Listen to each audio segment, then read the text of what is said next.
जंगल में दो चिड़ियाएं रहती थी, वीरा चिड़िया और मीना चिड़िया। वीरा चिड़िया तो बहुत ही ज्यादा मेहनती थी और दिल की बहुत ही ज्यादा अच्छी थी, और वहीं वो मीना चिड़िया तो बहुत ही ज्यादा घमंडी थी और बहुत ही ज्यादा लालची थी। वो तो बहुत ही ज्यादा सुस्त थी, उससे तो कोई भी काम नहीं होता था, और वो तो वीरा चिड़िया को भी अच्छा नहीं समझती थी। वो तो वीरा चिड़िया से बहुत ही ज्यादा चलती थी। उन दिनों दाना बहुत ही ज्यादा मुश्किल से मिलता था, इसलिए पंछियों को दाना ढूंढने के लिए बहुत दूर दूर तक जाना पड़ता था। ऐसे ही एक दिन वो दोनों चिड़ियाएं एक ही दिशा में जा रही थी। रास्ते में उन दोनों चिड़ियाओं को कुछ चावल के दाने मिलते हैं, वो वहाँ पर चली जाती हैं। ये मेरे दाने हैं, इन पर पहले मेरी नजर गई है। चिड़िया बहन, आप तो ये बिल्कुल गलत कह रही हो। हम दोनों की ही नजर पहले इस दाने पर पड़ी थी, इसलिए अब हम इन दानों को आधा आधा करेंगे। उस चिड़िया को पता तो था कि इन दानों पर उन दोनों की नजर एक साथ ही पड़ी थी, लेकिन फिर भी वो लालच के चक्कर में आकर चिड़िया से चालाकी करने की कोशिश कर रही थी। ऐसे उस चिड़िया को ये सब पता था, इसलिए वो मान ही जाती है। तुम भी क्या याद रखोगी, मैं तुझे आधा दाना दे ही दूंगी। वैसे चिड़िया बहन, मेरे दिमाग में एक बहुत ही अच्छा विचार आया है, अगर आप मानो तो। हाँ हाँ बोलो। क्यों ना हम इन दानों को ले जाकर जमीन में बो दे, इससे हमारी फसल आ जाएगी और हमारे पास इन थोड़े से दानों से बहुत सारे दाने हो जाएंगे और हमें पूरी बारिश भोजन की चिंता करने की कोई भी जरूरत नहीं होगी। हाँ हाँ ठीक ही है, और काम तो मुश्किल ही है ये। आप बोलती हो तो मैं मान ही लेती हूँ। हाँ, जब फसल तैयार हो जाएगी तो ज्यादा हिस्सा मैं ही लूंगी। ओहो चिड़िया बहन, पहले फसल को तैयार तो होने दो, हिस्सा भी आप ले ही लेना। वैसे ये काम तो मुश्किल है। हाँ चिड़िया बहन, काम तो मुश्किल है, लेकिन हमें करना तो पड़ेगा। चलो चलो, हम अभी जाकर इन दानों को बो देते हैं। फिर वो दोनों चिड़ियाएं अपना अपना दाना ले लेती हैं और उड़ जाती हैं, और फिर दोनों चिड़ियाएं एक जगह ढूंढती है जहाँ पर सब कुछ खाली था। वो वहाँ पर अपने दानों को बीज देती हैं और पानी देती हैं। फिर वो दोनों घर चली जाती हैं और सो जाती हैं। ऐसे ही कई दिन गुजरते गए। वो चिड़िया हर दिन जाकर अपने दानों को पानी देती थी। हीरा चिड़िया बहुत ही ज्यादा मेहनत करती है, और उधर मीना चिड़िया थी कि वो तो अपनी फसल को एक बार देखने तक नहीं जाती थी। मैं क्यों जाऊँ फसल देखने, मेरे पास तो एक नौकरानी है। जब फसल तैयार हो जाएगी तो ज्यादा हिस्सा मैं ही लूंगी। ऐसे ही कई दिन गुजर जाते हैं और उन दोनों की फसल तो बहुत ही ज्यादा अच्छी होती है। मीना बहन, अब हमारी फसल तैयार हो गई है, अब हमें अपनी फसल को काट लेना चाहिए। हाँ हाँ चिड़िया बहन, मैं भी सोच ही रही थी कि हमें फसल काट लेनी चाहिए, लेकिन तुम्हें याद है ना, मैंने बोला था ना ज्यादा हिस्सा मैं ही लूंगी। लेकिन मीना बहन, हम दोनों ने मिलकर बराबर की मेहनत की है, इसलिए हक तो बराबर का ही बनता है। अब ज्यादा चू चू मत करो, मैंने तुम्हें पहले ही बोला था, और ज्यादा बोलोगी तो मैं अपने साथ चील को ले आऊंगी, और बाद में तो तुम्हें मालूम ही होगा तुम्हारे साथ क्या होगा। ज्यादा के चक्कर में थोड़े से भी चली जाओगी। तो सुनकर तो वो चिड़िया डर ही जाती है और वो थोड़ा सा हिस्सा अपना लेती है और वहाँ से चली जाती है। आई बड़ी मेरे से बराबर का हिस्सा लेने वाली। चलो भाई, दाने का तो इंतजाम हो गया है, अब तो मैं अपनी फसल कल ही काटूं। मैं तो भूल ही गई थी कि वो चिड़िया कितनी ज्यादा मतलबी है। मुझे तो उसके साथ काम करना ही नहीं चाहिए था, तो मैं इतने थोड़े से दानों का क्या करूँगी। इससे तो मेरी बारिश के दिन भी नहीं कटेंगे। मैं ना ऐसा करती हूँ, मैं इन दानों को अपने पेड़ के नीचे बो देती हूँ, और जो फसल उगेगी वो सारी मेरी ही होगी। मुझे अपनी फसल किसी के साथ बांटनी भी नहीं पड़ेगी, सारी मेरी ही मेहनत होगी, और वैसे भी बारिश शुरू होने ही वाली है और मेरे को ज्यादा पानी भी नहीं लाना पड़ेगा। ऐसा कहकर वो चिड़िया अपने पेड़ के नीचे उन दानों को बो देती है। और दूसरी तरफ वो मीना चिड़िया तो आलस की वजह से अपनी फसल भी नहीं काट पा रही थी। ऐसे ही कुछ दिन बीत जाते हैं और एक सुबह बहुत घने बादल आते हैं और तेज बारिश शुरू हो जाती है। मीरा चिड़िया तो बहुत ही ज्यादा खुश थी क्योंकि इसकी फसल को तो पानी की जरूरत थी और अब बारिश आ गई है, उसकी फसल जल्दी उग जाएगी। उधर वो मीना चिड़िया थी कि बहुत ही ज्यादा परेशान थी क्योंकि उसने तो अभी तक अपनी फसल भी नहीं काटी थी और बारिश भी इतनी तेज आ गई थी, इसलिए वह बहुत ही ज्यादा परेशान थी। अगर बारिश ना रुकी तो मेरी तो सारी की सारी फसल ही खराब हो जाएगी। काश मैं बारिशों से पहले ही अपनी फसल काट लेती। अभी तो बारिश को शुरू हुए पूरे 3 दिन बीत गए थे, बारिश से कि रुकने का नाम ही नहीं ले रही थी। वो मीना चिड़िया तो बहुत ही ज्यादा परेशान थी, उसकी फसल तो सारी ही बर्बाद हो जाती है। अरे ये क्या हो गया, मेरी तो सारी की सारी फसल खराब हो गई है, अब मैं क्या खाऊंगी। उधर मीना चिड़िया तो बहुत ही ज्यादा उदास थी क्योंकि उसकी तो सारी ही फसल बर्बाद हो गई थी और वो बहुत ही ज्यादा शर्मिंदा भी थी। इधर वीरा चिड़िया तो बहुत ही ज्यादा खुश थी क्योंकि उसकी फसल तो बहुत ही अच्छे से पकी थी। अब तो मैं आराम से बैठकर अपने घोंसले में खाना खाऊंगी क्योंकि मेरी फसल तो बहुत ही ज्यादा अच्छी हुई है। इतनी ज्यादा फसल हुई है कि मैं पूरा साल भी खाऊंगी तब भी खत्म नहीं होगी। उधर वो मीना चिड़िया वीरा चिड़िया के पास आती है। चिड़िया बहन मुझे माफ कर दो, मैंने आपके साथ बहुत गलत किया है, मेरी तो सारी की सारी ही फसल खराब हो गई है। वीरा चिड़िया तो बहुत ही ज्यादा दयालु थी, उसे मीना चिड़िया को देखकर बहुत ही ज्यादा बुरा लगता है और वो मीना चिड़िया को माफ कर देती है। मेरी बहन आप रोइए मत, आपको जितना भी भोजन मुझसे चाहिए आप मेरे से ले सकती हो, आखिर में हम हैं भी पड़ोसी, पड़ोसियों का काम होता है एक दूसरे की मदद करना। चिड़िया बहन आप बहुत ही ज्यादा अच्छी हो, भगवान आपका भला करे। और फिर मीना चिड़िया वीरा चिड़िया की फसल में से थोड़ा थोड़ा करके दाना खाती है। तो इस कहानी से हमें सीख मिलती है कि हमें बिल्कुल भी लालच नहीं करना चाहिए। दूर किसी जंगल में एक चिड़िया अपनी बेटी गुड़िया के साथ रहती थी। एक दिन उस चिड़िया के पास उसका दोस्त कबूतर आता है। चिड़िया बहन चलो चलें। कहाँ जाना है कबूतर भैया? मैंने आपको बताया तो था कि दूसरे जंगल में मेरी बहन की शादी है। मेरी बहन ने मेरे सारे दोस्तों को बुलाया है। चिड़िया बहन वहाँ पर बहुत अच्छे अच्छे फल और मिठाइयाँ होंगी, आप हमारे साथ चलें, आपको वहाँ पे बहुत मजा आएगा। हम जल्दी आ जाएंगे। चलिए चिड़िया बहन हम चलते हैं। मुझे माफ करिए कबूतर भैया, लेकिन मैं आपके साथ नहीं जा पाऊंगी। लेकिन क्यों चिड़िया बहन? कबूतर भैया आपको पता तो है कि मेरी गुड़िया अभी बहुत ही ज्यादा छोटी है और उसकी तबीयत भी खराब है, इसलिए मैं आपके साथ इतनी दूर का सफर नहीं कर पाऊंगी। हम सब है तो हैं आपके साथ। हाँ कबूतर भैया वो तो ठीक है, लेकिन आप अपनी बहन की शादी में खुशियाँ मनाने जा रहे हो, अगर मेरी वजह से आपको वहाँ पर कोई भी परेशानी होती है तो मुझे बहुत बुरा लगेगा, इसलिए मैं चाहती हूँ कि आप ही जाएं, मेरी वजह से आप परेशान मत हो। वैसे भी आप 1-2 दिनों में वापस ही तो आ जाओगे। लेकिन चिड़िया बहन अगर आप हमारे साथ आते तो बहुत अच्छा लगता। कबूतर भैया कोई बात नहीं, अगली बार मैं आपके साथ जरूर जाऊंगी। अच्छा ठीक है चिड़िया बहन, जैसी आपकी मर्जी।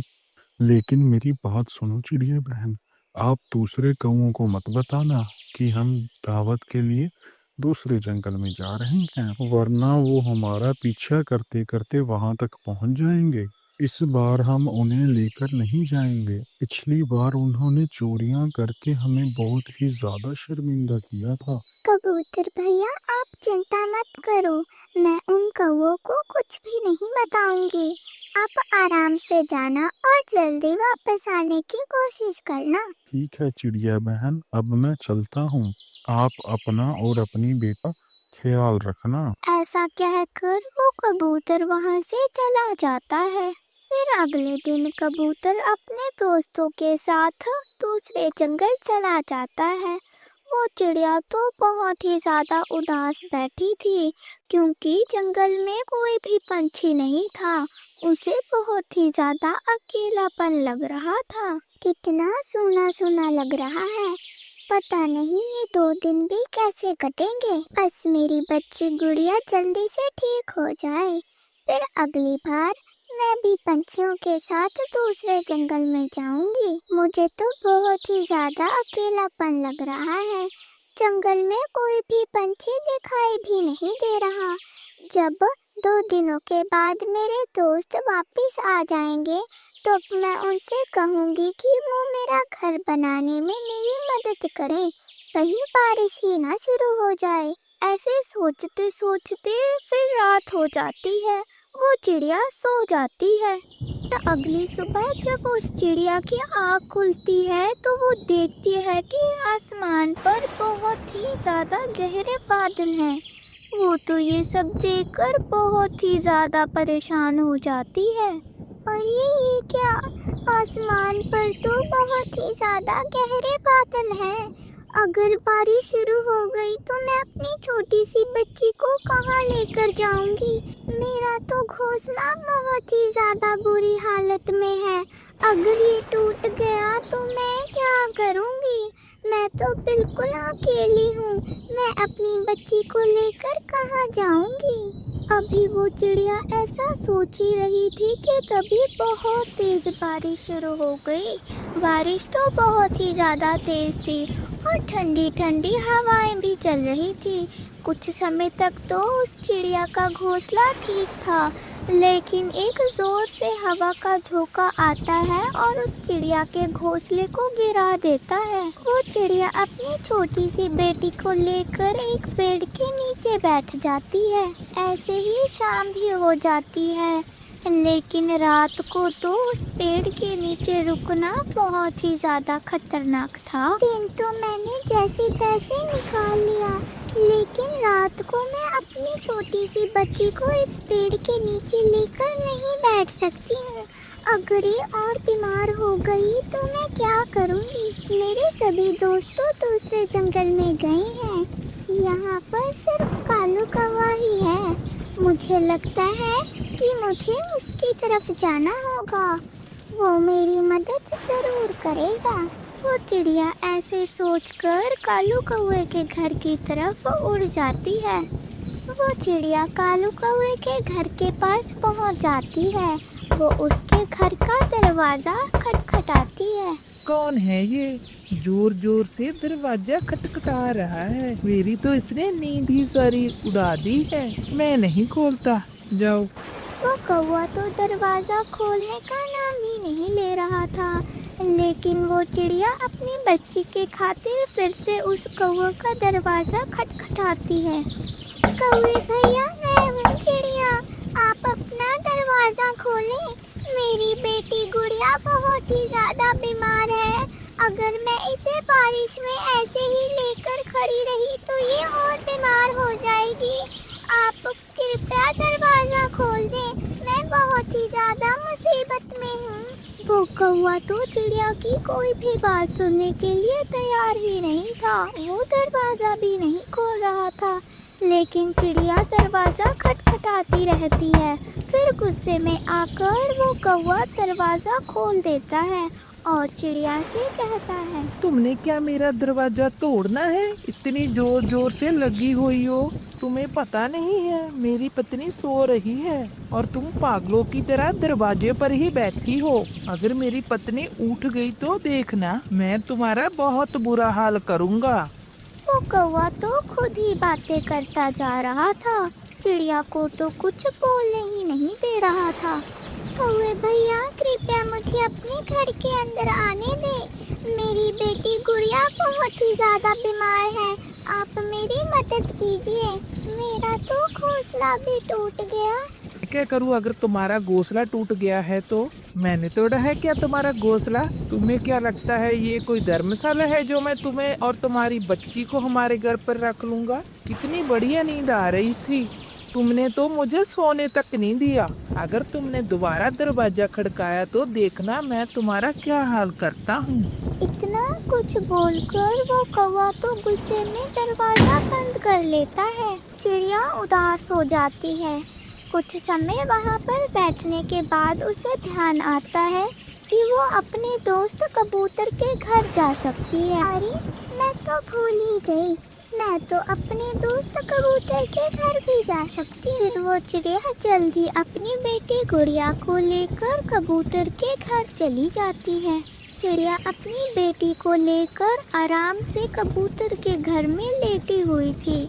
उसकी बेटी को तो बुखार बहुत ही ज़्यादा था। जितना डर उसे आज रात को लग रहा था, उतना डर उस चिड़िया को पूरी जिंदगी में कभी भी नहीं लगा। ऐसे ही जागते हुए ये रात भी कट जाती है। फिर सुबह हो जाती है। बारिश तो अभी भी रुकने का नाम ही नहीं ले रही थी। दूसरी तरफ वो पंछी तो बहुत ही ज़्यादा मज़े कर रहे थे। वो तो बहुत ही ज़्यादा खुश थे। वो जंगल तो बहुत ही ज़्यादा सुंदर था। पंछियों का तो मन ही नहीं कर रहा था कि वो अपने जंगल वापस जाएं। मुझे लगता है कि अब हमें हमारे जंगल में वापस जाना चाहिए। चिड़िया बहन अकेली होंगी, पूरा जंगल खाली है। उनका मन नहीं लग रहा होगा। पता नहीं चिड़िया बहन किस हाल में होंगी। वैसे भी उनकी बेटी बीमार है। हमें मदद के लिए जाना होगा। वो अकेली कुछ नहीं कर पाएंगी। अरे कबूतर भाई, मुझे तो यहाँ पर बहुत ही ज्यादा मजा आ रहा है। मेरा तो यहाँ से जाने का बिल्कुल भी मन नहीं कर रहा है। क्यों ना हम कुछ दिनों तक और रुक जाएं। हम कौन सा बार बार इस जंगल में आते हैं। हम तो कभी कभार ही आते हैं। मेरा तो यहाँ पर मन लग गया है। कबूतर भैया, हम और रुकेंगे। हाँ कबूतर भैया, तोता बिल्कुल सही कह रहा है। हमें यहाँ पर कुछ दिनों तक और रुक जाना चाहिए। और फिर कबूतर भी उनकी बात मान जाता है और वो एक और दिन वहाँ पर रुक जाते हैं। उधर उस चिड़िया को तो पूरा भरोसा था कि आज तो उसके दोस्त आ ही जाएंगे, लेकिन शाम हो गई थी। अभी तक उसके दोस्त आए ही नहीं थे। उसे बहुत ही ज़्यादा घबराहट हो रही थी और बहुत ही ज़्यादा डर भी लग रहा था। फिर सुबह भी हो जाती है। सुबह चिड़िया के सारे दोस्त अपने जंगल में वापस आ जाते हैं। वो सीधा ही चिड़िया के घोंसले के पास जाते हैं। वो जाकर देखते हैं कि चिड़िया का घोंसला तो टूटा पड़ा है। वो तो ये सब देखकर बहुत ही ज्यादा हैरान हो जाते हैं और कबूतर कहता है, अरे, यहाँ पर तो कितनी ज्यादा बारिश आई है, लेकिन उस जंगल में तो बादल भी नहीं थे। यहाँ पर तो बाढ़ आई हुई थी। अरे, यहाँ पर तो चिड़िया बहन का घोंसला भी टूटा हुआ है। पता नहीं बेचारी चिड़िया बहन कहाँ गई होगी। हमें उन्हें अकेला छोड़कर नहीं जाना चाहिए था। पता नहीं चिड़िया बहन किस हाल में होगी। अरे कबूतर भैया, तुम चिंता मत करो। चिड़िया बहन हम में से ही किसी के घर में होगी। चलो हम सब अपने अपने घर में जाकर देखते हैं। हाँ हाँ तोते भैया, आपने बिल्कुल सही कहा। चिड़िया बहन हमारे किसी के घर पर ही होगी। फिर वो सब अपने अपने घर चले जाते हैं। जब कबूतर अपने घर पे जाकर देखता है तो उसे वहाँ पर वो चिड़िया दिखाई देती है। वो चिड़िया को देखकर थोड़ा खुश होता है। कबूतर भैया, आप आ गए। फिर चिड़िया कबूतर को सारी बात बताती है। वो काला कौवा बहुत ही ज्यादा बुरा है। आपको पहले ही मेरे घर में आ जाना चाहिए था। ऐसे ही खामखा उस काले कौवे के मुंह लगने की जरूरत ही नहीं थी। वो कालू कौवा तो बहुत ही ज्यादा मतलबी है। चिड़िया बहन, आप बताओ हमारी गुड़िया कैसी है? कबूतर भैया, अभी तो गुड़िया ठीक है। चिड़िया बहन, आप चिंता मत करो। भले ही आज बारिश रुक गई है, लेकिन बारिश का कुछ पता नहीं है। मैं सभी पक्षियों के साथ मिलकर आपको एक पक्का और मजबूत घर बनाकर देता हूँ। वो घर बारिश में भी कभी नहीं टूटेगा। हम अभी से ही घर बनाने की तैयारी करते हैं। फिर कबूतर अपने सभी दोस्तों के साथ मिलकर चिड़िया के लिए एक पक्का और मजबूत, बहुत ही सुंदर एक घर बना देता है। वो चिड़िया तो बहुत ही ज्यादा खुश थी। वो अपने दोस्तों को धन्यवाद कहती है और अपने नए घर में चली जाती है। फिर शाम भी हो जाती है। शाम को बहुत ही तेज बारिश शुरू हो जाती है। इस बार वो चिड़िया बारिश की वजह से परेशान नहीं थी। वो तो बारिश में मज़े कर रही थी अपने नए घर में। ज़्यादा बारिश होने की वजह से उस कालू कौवे का घर तो टूट जाता है। वो अपनी पत्नी के साथ एक बड़े पेड़ के नीचे बैठा था और बहुत ही ज़्यादा उदास था। फिर उसे दूर एक नया पक्का घर दिखाई देता है। वो अपनी पत्नी को लेकर उस नए घर की तरफ चला जाता है और उस